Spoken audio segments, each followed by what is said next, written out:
ഗുരുപൂർണിമ ആഘോഷങ്ങളോടനുബന്ധിച്ച് ശ്രീവിദ്യ നവാവരണ പൂജ സംഘടിപ്പിച്ചു. GRDIS ഗുരുകുലത്തിന്റെ ആഭിമുഖ്യത്തിൽ നടന്ന പൂജാ ചടങ്ങുകളിൽ രാജ്യത്തിന്റെ വിവിധ ഭാഗങ്ങളിൽ നിന്നുള്ളവർ പങ്കെടുത്തു. എല്ലാവർക്കും വേദപഠനമെന്ന ലക്ഷ്യത്തിൽ അമൃതേശ്വരാനന്ദനാഥ സരസ്വതി ഗുരുസ്ഥാനീയനായ GRDIS ഗുരുകുലത്തിന്റെ കീഴിലെ വേദപഠനാർത്ഥികളായ നിരവധി പേർ ശ്രീവിദ്യ നവാവരണ പൂജയിൽ പങ്കെടുത്തു.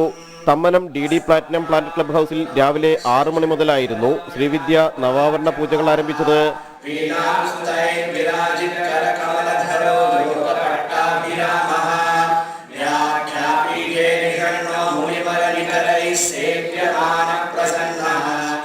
ഗുരുമണ്ഡല പൂജയോടെ ആരംഭിച്ചു. തുടക്കത്തിൽ കലശപൂജയും നടന്നു. മുതിർന്ന ഗുരുകുലാംഗം ശങ്കർ ഗണേഷ് ജി, രാജലക്ഷ്മി, ഹിമാൻഷു അറോറ എന്നിവർ നേതൃത്വം നൽകി. ആദ്യമായാണ് വിപുലമായ രീതിയിൽ ശ്രീവിദ്യ നവാവരണ പൂജകൾ നടക്കുന്നത്. നമ്മളുടെ ഗുരു രമേശ് നടരാജനാണ്. ദീക്ഷാനാമം അമൃതേശ്വരാനന്ദനാഥ സരസ്വതി എന്നാണ്. ഗുരുവിന്റെ ബഹുമാനാർത്ഥം നമ്മളിവിടെ അർപ്പിക്കുന്ന നവാവരണ പൂജയാണ് ഇന്നിവിടെ നടന്നുകൊണ്ടിരിക്കുന്നത്. ഗുരുമന്ത്ര ദീക്ഷ സ്വീകരിച്ചവരാണ് ഇവിടെ എത്തിയിരിക്കുന്ന ഓരോരുത്തരും. ഞങ്ങൾ ഏറ്റവും അധികം അഭിമാനത്തോടെ നോക്കിക്കാണുന്ന ഒരു ദിവസവും ഗുരുവിനോടുള്ള ഒരു ബഹുമാനവും സ്നേഹവും ഒക്കെയാണ് ഇന്നിവിടെ നടക്കുന്നത്. ഡൽഹി, ചെന്നൈ, ആന്ധ്രാപ്രദേശ്, തെലങ്കാന എന്നിവിടങ്ങളിൽ നിന്നായി 42 പേർ പൂജകളിൽ പങ്കെടുത്തു.